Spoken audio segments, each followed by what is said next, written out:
ठरलं. तर मग या मालिकेच्या आजच्या भागामध्ये रविराज सर म्हणू लागतात, नागराजवर आपण केस केली आहे, पण ती एवढी स्ट्रॉंग नाही. जोपर्यंत महिप्त शिखरे तोंड उघडत नाही तोपर्यंत त्याचा काहीच उपयोग होणार नाही. तर सुमन काकू म्हणतात, भाऊजी अहो मी आहे ना, मी साक्षी देईन. रविराज सर म्हणतात, हो सुमन, पण तरी सुद्धा महिप्त शिखरीने तोंड उघडणं खूप महत्वाचं आहे. जर महिप्त शिखरीने तोंड उघडलं तरच आपली केस स्ट्रॉंग होऊ शकते. तर अर्जुन म्हणतो, सीनियर तू बोलतोयस ते अगदी खरं आहे, परंतु काही झालं तरी महिप्त शिखरे तोंड उघडायला तयार नाही. मला तरी असं वाटते की काहीतरी कारण आहे की ज्यामुळे महिप्त शिखरे तोंड उघडत नाही. अगोदर आपल्याला ते कारण शोधावं लागेल, तरच कुठेतरी महिप्त शिखरे तोंड उघडायला तयार होईल, असं मला तरी वाटते. रविराज सर म्हणतात, मलाही तेच वाटते की महिप्त शिखरे तोंड न उघडण्यामागे नक्कीच काहीतरी कारण आहे, आणि जोपर्यंत तो तोंड उघडत नाही तोपर्यंत आपण नागराजवर गंभीर आरोप नाही करू शकत. कारण नागराज नेहमी हेच सिद्ध करत राहील की माझा यामध्ये काहीही दोष नाही आणि तो व्हिडिओ खोटा आहे, हेच तो वेळोवेळी कोर्टासमोर सिद्ध करण्याचा प्रयत्न करेल. तर आता सुमन काकू घाबरतात आणि म्हणू लागतात, अजूनही सगळं संपलं नाहीये. तर आता रविराज सर सुमन काकूनाला शांत करतात आणि म्हणू लागतात, सुमन असं नाहीये, लवकरच सगळं काही संपेल. परंतु सुमन तू काळजी करू नकोस, तू स्वतःला त्रास करून घेऊ नकोस. अगोदरच तू खूप भोगलेस आणि आता तू एकटी आहेस. सुमन काकू म्हणतात, नाही भाऊजी, मी एकटी नाहीये, तुम्ही सर्वजण आहातच ना माझ्यासोबत. रविराज सर म्हणतात, हो, पण ज्यावेळी तुला गरज होती त्यावेळी तुझा भाऊ कुठे गेला होता? सुमन, मी खरंच हात जोडून माफी मागतो, कारण तुझा हा भाऊ तुझ्या पाठीशी खंबीरपणे नाही उभा राहू शकला. सुमन काकू म्हणतात, नाही भाऊजी, या सगळ्यामध्ये तुमचा दोष नाहीये, तुम्ही स्वतःला दोषी समजू नका. तर हे आतल्या काठीचे माणूस आहेत. तुमच्या समोर कधीच त्यांनी मला त्रास दिला नाही. त्यांच्यातला राक्षस तुमच्या समोर कधीच जागा झाला नाही, परंतु तुमची पाठ वळली की मग यांच्यातला राक्षस जागा व्हायचा. ती प्रवृत्ती मी पाहिली आहे वेळोवेळी. मला वाटायचं की तुम्हाला सत्य सांगायचं, पण माझी कधीच हिंमत झाली नाही, आणि म्हणूनच तर या सगळ्यामध्ये माझा दोष आहे, मी सत्य लपून ठेवलं. रविराज सर म्हणतात, सुमन, मला नागराजच वागणं नेहमीच खटकायचं. मला सुद्धा वाटायचं की नागराज चुकीचं वागतोय, चुकीच्या वळणाला लागतोय. तो धंदा नसताना घराबाहेर पडतोय, नको त्या माणसांशी मैत्री करतोय. हे सगळं मला खटकत होतं, परंतु त्यावेळी त्याच्या गंभीर गुन्ह्यांचा मी विचार केला नाही. मी त्याचवेळी जर विचार केला असता तर कदाचित मी तुला वाचवू शकलो असतो. सुमन काकू म्हणतात, नाही भाऊजी, तुम्हाला काहीच माहीत नव्हतं आणि मी तुम्हाला काही सांगितलं नाही, कारण तेवढी माझी हिंमतच झाली नाही. परंतु आता सायजीने मला हिंमत दाखवली, तिनेच मला या सगळ्यात कसं वागायचं हे शिकवलं, आणि म्हणूनच आज हिंमतीने बोलण्याची ताकद माझ्यात आली. भाऊजी, या सगळ्याला निमित्त ठरली ती फक्त सायली. असं म्हणत आता सुमन काकू सायलीच कौतुक करू लागतात. तर दुसरीकडे पाहायला मिळतं, प्रिया आता घाईघाईने साक्षीला भेटण्यासाठी आलेली असते. आता येताच प्रिया म्हणू लागते, साक्षी, काय झालंय? तू मला असं अचानकच भेटायला का बोलावलेस? आता साक्षी शांत होते. ती काहीच बोलत नाही, कारण महिप्त शिखरेच बोलणं तिला आठवत. या जगात कोणावरही भरोसा ठेवू नकोस, नाग्यावर तर नाही आणि त्या प्रियावर तर अजिबातच नाही. तर प्रिया म्हणते, अग बोल ना, काय झालंय? काही प्रॉब्लेम झालंय का? तू तर काहीच बोलत नाहीस. अग, तू जर बोलली नाही साक्षी, तर मला कसं कळणार? अण्णा सरांना अरेस्ट झाली आहे, त्याबाबतीत काही आहे का? तर प्रियाला साक्षी म्हणू लागते, ते तर आहेच, परंतु आज सायलीने मला बघितलं. आता हे ऐकल्यानंतर प्रियाला धक्काच बसतो. प्रिया म्हणते, काय, कुठे आणि कसं? तू नक्की कुठे गेली होतीस? तर साक्षी म्हणते, अग, मी आज एका कॅफेमध्ये गेली होती आणि घडलेला सर्व प्रकार आता साक्षी प्रियाला सांगू लागते की कॅफेमध्ये सायली आणि तिची कशा प्रकारे धडक झाली आणि सायलीने आपल्याला कशा प्रकारे पाहिलं हे सर्व ऐकताच प्रिया म्हणू लागते, साक्षीग, तुला काही कळतंय का? तुला माहीत आहे तुझा हा गेटअप काही उपयोगाचा नाही आणि तुला तर पनवेलमध्येच राहायचं बाई. तुला पनवेलमध्ये राहायचं आहे ना, मग पण राहतेस ना, मग ती घरात तरी लपून तू सारखी सारखी बाहेर का फिरतेस साक्षी? तुला कळतंय का? तुझ्या अशा वागण्यामुळे आपलं सगळं काही अंगाशी येऊ शकतं. आणि आता मला सांग सायलीने जर तुला ओळखलं असेल तर साक्षी म्हणते, तेच तर मला वाटत नाहीये की सायलीने मला ओळखलं असेल, कारण त्या क्षणाला मी मास्क लावला होता. तर प्रिया म्हणते, मग आता आपल्याला कसं कळणार आहे की सायलीने तुला ओळखलं की नाही? तर साक्षी म्हणते, त्यासाठी तर मी तुला बोलावलं आहे. आता तू सायलीवर लक्ष ठेवायचे आहे, तिच्या बोलण्यावर लक्ष ठेवायचे आहे. तिच्या बोलण्यातून माझा उल्लेख होतो का तिने मला ओळखलं का हे जर ती काही बोलत असेल तर ते तुम्हाला सांगायचे आहे. तर प्रिया म्हणते, झालं यासाठीच तर माझा जन्म झालाय ना, 24 तास याच्यावर नाही तर त्याच्यावर लक्ष ठेवायचा असं म्हणत प्रिया खूप चिडते. आणि त्यानंतर प्रिया शांत साक्षीला म्हणू लागते, साक्षी, अगं आता तरी घराबाहेर पडू नकोस, कारण आता जर काही झालं तर आपल्याला वाचवायला कोणीच नाहीयेत. महिप्त सरही नाहीयेत आणि नागराज काकाही नाहीयेत.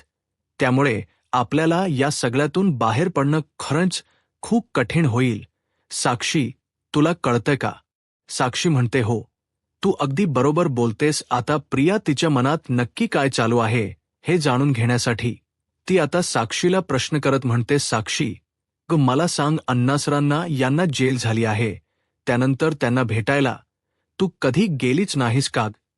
तर आता साक्षी खोट बोलत म्हणते, नाही अगं, मी कशी जाणार, कारण मी जर तिथे गेले आणि कोणी मला ओळखलं तर. प्रिया म्हणते, तेही अगदी बरोबर आहे, पण अण्णा सरांवरच प्रेम म्हणून जर तू कोणतीही रिस्क घेतलीस तर, कारण वडिलांवर असणाऱ्या प्रेमापोटी तू कोणतीही रिस्क घेऊ शकतेस हे मला चांगलंच माहीत आहे. आणि म्हणूनच मी तुला विचारलं. साक्षी म्हणते, नाही, मी अजून तरी कोणतीही रिस्क घेतली नाही. तर प्रिया म्हणते, बरं ठीक आहे, परंतु आता तरी जपून आता तू कोणाच्याही नजरेस पडणार नाही याची काळजी तुलाच घ्यायला हवी. तर दुसरीकडे सुभेदारांच्या घरी आपल्याला पाहायला मिळतं, सायली शांतपणे झोपलेली असते.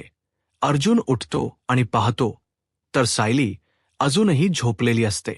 अर्जुन म्हणतो, हे काय, आज चक्क मला उठायला उशीर झालाय की माझ्या बायकोला? कारण चक्क आज माझी बायको अशी शांत झोपली आहे आणि मी मात्र माझ्या बायकोच्या अगोदर उठलो आहे, असं म्हणत अर्जुन सायलीकडे पाहत असतो.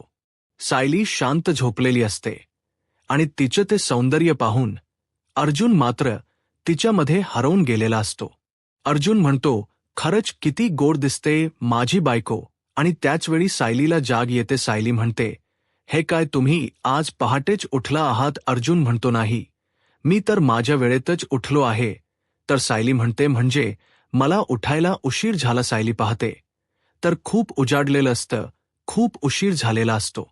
सायली घाबरतच म्हणते, अरे बापरे, मला उठायला एवढा उशीर झाला. एवढ्यात मी सगळं काम आवरून नाश्ता बनवायला घेते. आज बाहेरचा सडा घालायचा राहिलाय, रांगोळी काढायची राहिली आहे, कधी होणार हे सगळं काही, असं म्हणत सायली घाईघाईने आता बाहेर पडायला पाहत असते. परंतु अर्जुन तिला काही जाऊ देत नाही. अर्जुन म्हणतो, तू बस, काही उशीर झालेला नाही. सायली म्हणते, अहो, तुम्हाला कळतंय का, सगळ्या कामाचा लोड आईंवर येईल.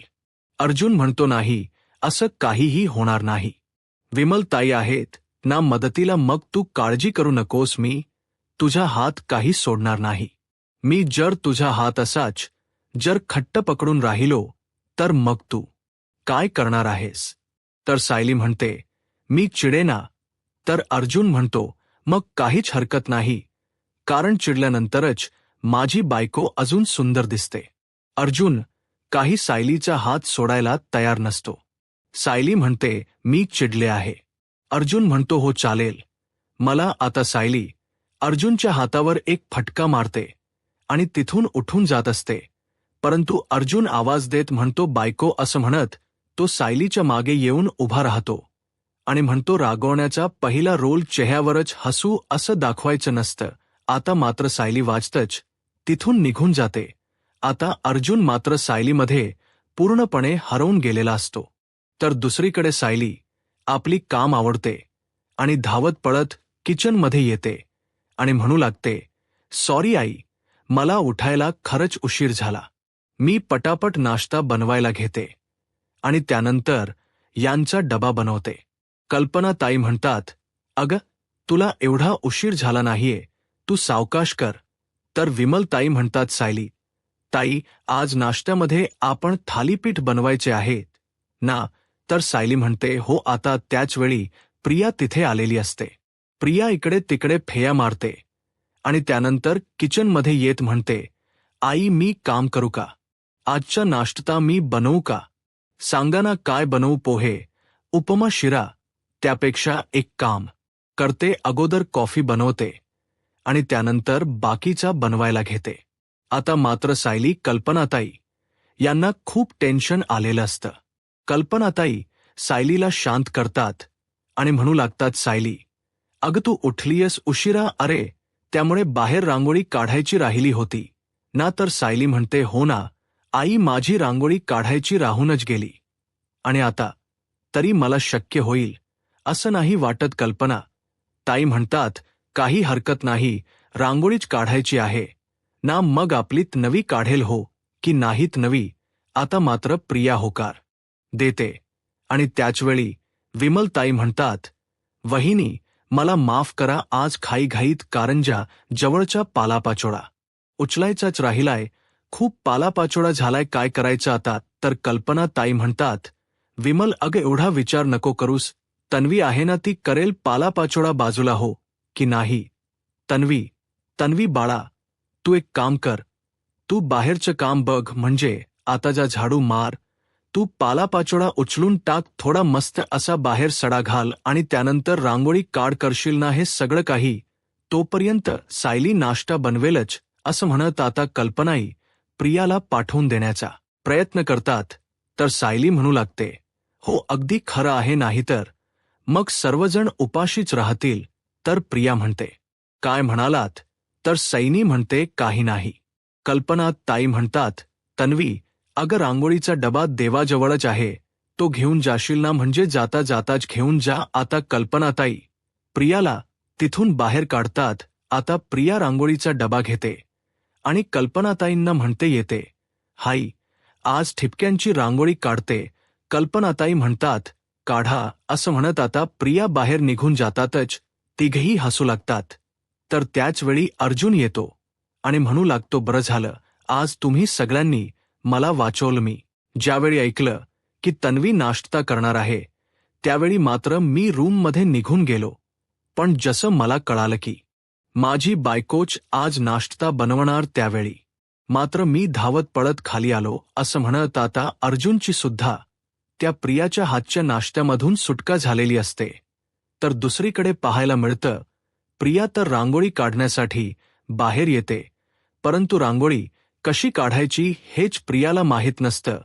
प्रिया रांगोळी काढायला बसते, परंतु त्यावेळी तिच्या लक्षात येतं की कल्पनाई म्हणालेले असतात अगोदर झाडू मारून घे, सडा टाक आणि त्यानंतरच रांगोळी काढ. आता प्रिया ही झाडू मारायला घेते, परंतु कसलं काय, इकडचा कचरा इकडे, तिकडचा कचरा तिकडे असं म्हणत सगळाच कचरा दरवाजाच्या समोर सगळं काही कचरा लोटून ठेवते आणि बाजूला रांगोळी काढायला बसते. पण रांगोळी तरी कशाची, एक छोटासा फूल काढायला सुरुवात करते. प्रियाला धड रांगोळीही काढता येत नसते. आता कल्पनाई आणि सायली लपूनच हिची गंमत पाहत असतात. प्रियाला रांगोळी काढताना पाहून सायली आणि कल्पनाताई हसू लागतात, परंतु इकडचा सगळा पालापाचोळा पाहून मात्र सायली खूप चिडलेली असते, पण ती काहीच बोलत नाही. आता अर्जुनही तिथे आलेला असतो आणि तिघेही तिला पाहत हसू लागतात. आता पुढची रांगोळी तर पूर्ण झालेली असते. एक छोटस ओबडधोबड फूल तिने काढलेलं असतं आणि उठून घरात जाणार, परंतु त्याच वेळी कल्पनाताई सायली आणि अर्जुन तिथे असतात. तर कल्पनाताई म्हणतात, अर्जुन, तू ज्यावेळी 4 वर्षाचा होतास ना, त्यावेळी भिंतीवर असंच एक फूल काढलं होत, पण ते सुद्धा या रांगोळीपेक्षा भारी होतं. परंतु तन्वी, मी तुला काय म्हणाले होते की तू सडा टाक आणि त्यानंतर रांगोळी काढ. तू अशीच काढलीयस का? तर प्रिया म्हणते, हो आई, विसरूनच गेले. मी एक काम करते, साडू मारते, सडा टाकते आणि पुन्हा रांगोळी काढते. अर्जुन म्हणतो, बरं आहे, म्हणजे आज दिवसभर हिच्या रांगोळीचाच प्रोग्राम चालू राहणार आहे. तर कल्पनाई म्हणतात, नको राहू देत, कारण तन्वी, ते तुला जमणारच नाही रांगोळी. सायलीस काढेल आणि तीच सगळं काही करेल. तर मी एक गोष्ट लक्षात ठेव, साडी नेसलं म्हणून आपल्याला सगळी घरची काम येतात असं होत नाही. आता मात्र प्रियाला खूप राग आलेला असतो. प्रिया मनाशीच म्हणते, यांच्याना आता वरवर टोमण मारणं जास्तच झालं आहे. यांची प्रॉपर्टी तर काही मला मिळतच नाहीये, परंतु उलट या लोकांनी माझी मोलकरीण करून ठेवली आहे, असं म्हणत प्रिया खूप चिडलेली असते. पण ती काही बोलून दाखवत नाही. तर दुसरीकडे पाहायला मिळतं की अर्जुन पोलीस स्टेशनला महिप्त शिकरेंना भेटण्यासाठी, त्यांना जा विचारण्यासाठी तिथपर्यंत पोहोचलेला असतो. आता अर्जुन तिथे येताच महिप्त शिखरेंचे हात वर टांगले जातात आणि आता अर्जुन त्यांना प्रश्न करत म्हणतो, मोठमोठे गुंडही ज्याला घाबरतात असा प्रख्यात गुन्हेगारी प्रवृत्तीचा असणारा महिप्त शिकरे, परंतु आता तोच कोणाला तरी घाबरतोय. पण कोणाला घाबरतोय काहीच कळत नाही. कोणाला घाबरतोयस महिप्त? तू नक्की कोण आहे ती व्यक्ती की ज्या व्यक्तीला तू एवढा घाबरतोयस? असं म्हणत आता अर्जुन महिप्त शिकरेंना प्रश्न विचारतो, परंतु महिप्त शिकरे काही झालं तरी तोंड उघडायला काही तयार नसतात. ते काहीच बोलत नाहीत. तर अर्जुन म्हणतो, माहीत होतं तू तोंड उघडणारच नाहीस, पण महिप्त शिकरे नागराज किल्लेदार यांना अटक झाली आहे हे तर तुला माहीत असेलच ना. मग जरी त्याला अटक झाली आहे तरी सुद्धा तू एवढा त्याला का घाबरतोय? सांग महिप्त. तुला सांगावंच लागेल की नक्कीच त्या दिवशी काय घडलं होतं की महिप्त शिखरे तुझ्यासारख्या प्रख्यात गोंडाला नागराज किल्लेदार याने सुपारी दिली होती. त्या दिवशी काय घडलं होतं हे तुला आता सांगावंच लागेल. परंतु महिपा शिकरे काहीच बोलत नाहीत. तर अर्जुन म्हणतो, काय झालंय? एवढा का घाबरलायस? असं काय घडलंय की तू नागराज किल्लेदार याला एवढा घाबरतोस? नक्कीच काहीतरी घडलंय, पण तू आमच्यापासून लपवण्याचा प्रयत्न करतोयस का? पण त्याचा काहीच उपयोग होणार नाही. तुला जास्तच खांब फुटलाय. एवढा का घाबरलायस तू? तुझी तर वाघाची शेळी झाली आहे. महिप्त शिकरे, बरं ठीक आहे, तुला सांगायचं नसेल तर नको सांगू, पण मला सांग, तुला 2 दिवसापूर्वी कोणीतरी वकील भेटायला आली होती. नाव काय म्हणालेत? इन्स्पेक्टर साहेब, त्याचे ॲडव्होकेट विशाखा, असं म्हणत अर्जुन आठवू लागतो. तर त्याचवेळी महिपाई म्हणतात, प्रभूने. अर्जुन म्हणतो, हा बरोबर, आता तुझं तोंड उघडलं ना, पण ॲडव्होकेट विशाखा प्रभूने ही नक्की कोणती वकील आहे? कारण तुझ्यापेक्षा जास्त वकिलांना तर मी ओळखतो, परंतु ॲडव्होकेट विशाखा प्रभूने हे नाव आमच्या सर्कलमध्ये मी कधी पाहिलंही नाहीये, किंवा इतक्या वकिलांमध्ये ॲडव्होकेट विशाखा प्रभूने कोणीच नाहीयेत. मग ही नक्की वकील कोण आहे जी तुला भेटायला आली होती? म्हणजे एंट्री तर आहे, परंतु तू तिला वकीलपत्र दिलेस का? पण जर वकीलपत्र दिलं असतं तर तशी एंट्री ही झाली असती, पण तू एंट्रीही केली नाहीयेस, वकीलपत्रही दिलं नाहीयेस, किंवा तिच्या आणि तुझ्या काही कॉन्टॅक्टही झालं नाहीये आणि तशी एंट्रीही नाही. मग तरी सुद्धा ॲडव्होकेट विशाखा प्रभूने तुला भेटायला का आली? नक्की काय कारण आहे की ॲडव्होकेट विशाखा प्रभूने तुला मदत करायला निघाली आहे? पण या अगोदर तुझी वकील वेगळी होती ना, ॲडव्होकेट दामिनी देशमुख.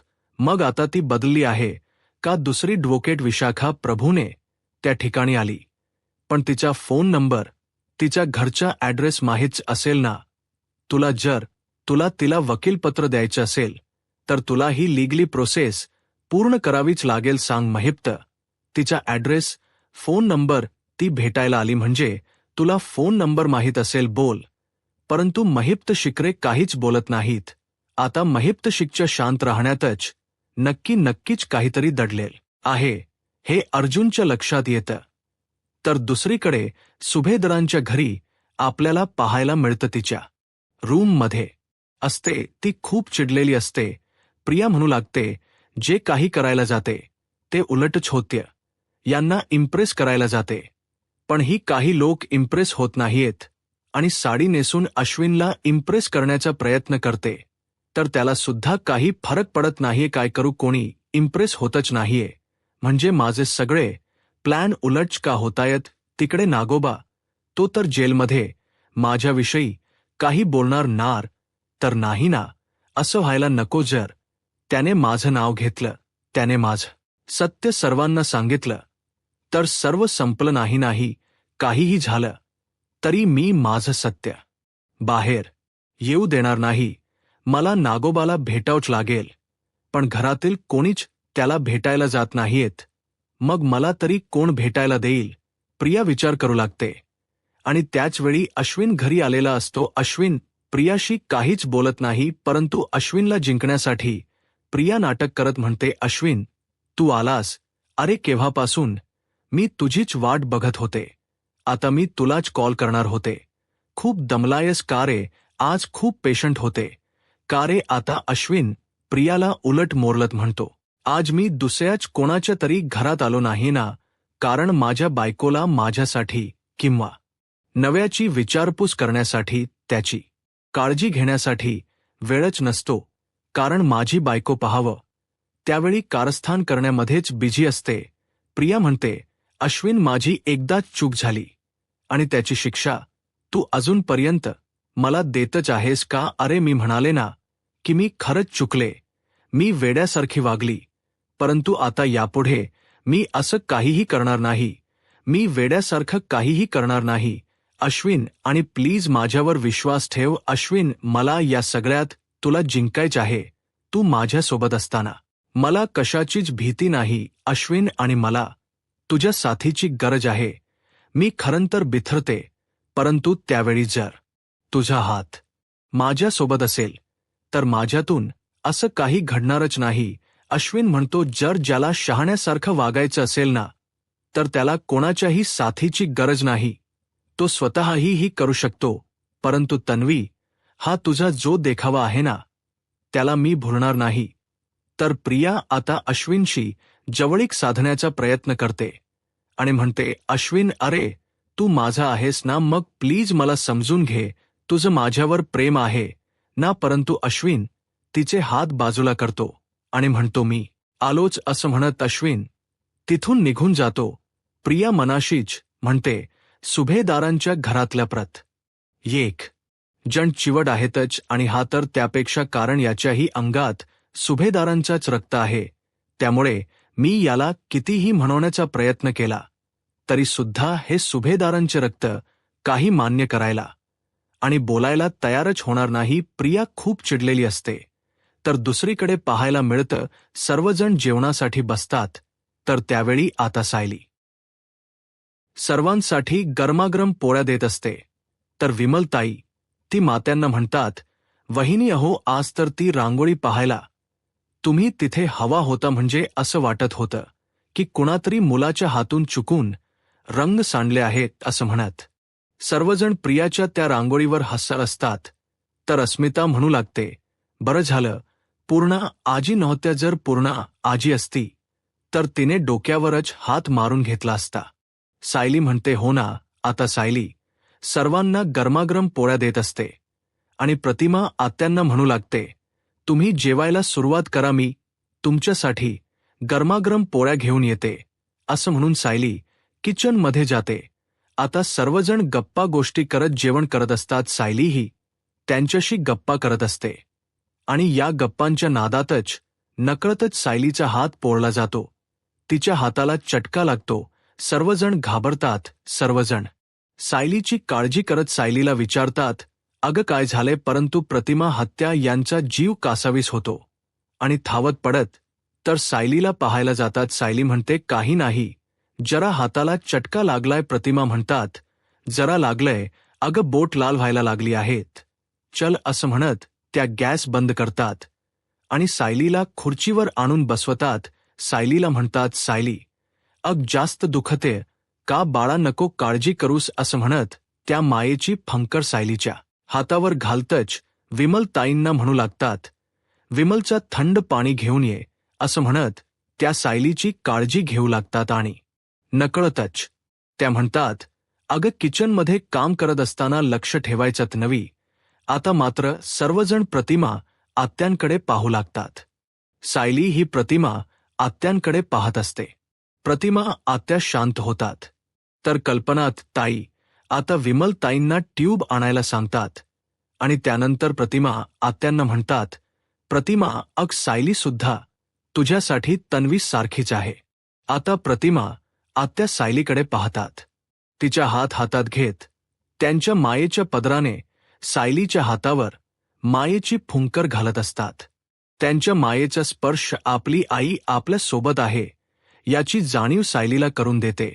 आणि त्यावेळी सायली सुद्धा प्रतिमा आत्यांकडे पाहू लागते. दोघेही एकमेकींकडे पाहत असतात. तर येणाऱ्या पुढील भागामध्ये आपल्याला पाहायला मिळतं, नागराज काका महिप्त शिकरेंना जाणीव करून देत म्हणतात, महिप शिकरे, तू जर इथे काही वेडवाकड करून ठेवलं तर साक्षीचं काय होऊ शकतं याचा विचार करतोयस ना. तर दुसरीकडे साक्षी आता सचिनला म्हणते, मोबाईल दे. सचिन म्हणतो, वेडी आहेस का सॅम, परंतु त्याचवेळी साक्षी ख्याच वेड्यासारखी वागते. हातात चाकू घेते आणि म्हणू लागते, हो खरंच वेडी आहे, मला हलक्यात घेऊ नको, मी एखाद्याचा खूनही करू शकते. आता मात्र सचिन घाबरून गेलेला असतो.